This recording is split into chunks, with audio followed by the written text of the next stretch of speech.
સુરેન્દ્રનગરના મોટી મજીઠી ગામે પથ્થરમારાનો બનાવ, પતંગ ચડાવવા મુદ્દે બૂમો પાડતા મામલો ઉગ્ર બન્યો। પથ્થરમારાની ઘટનામાં 11 વર્ષીય બાળકને ગંભીર ઈજાઓ થઈ છે। ઘટનાને લઈને પોલીસે તપાસ શરૂ કરી। સુરેન્દ્રનગરના મોટી મજીઠી ગામે પતંગ ચગાવવા મામલે પથ્થરમારાની ઘટના બની।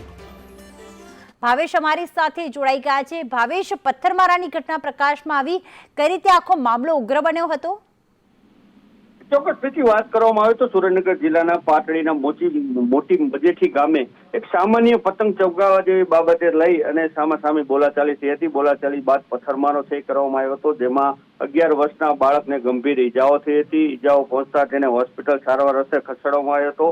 મામલો બહુ ઉગ્ર ન બને એ માટે પોલીસે ઘટના સ્થળે પહોંચી અને મામલો છે એ થાળે પાડ્યો હતો। પથ્થરમારો જે કરનાર શખ્સો છે તમામ ફરાર થઈ ગયા હતા। કોણ કોણ શખ્સો હતા અને આ સિવાય કોને વાગ્યું છે એની તપાસ તે હાથ ધરી છે, પરંતુ એક સામાન્ય પતંગ ચગાવવા જેવી બાબતને લઈ આવી ગંભીર ઘટના બની છે, એટલે પોલીસ પણ હરકતમાં આવ્યું છે અને આરોપીને પકડવાની તજવીજ હાથ ધરવામાં આવી છે। આભાર તમામ વિગતો માટે।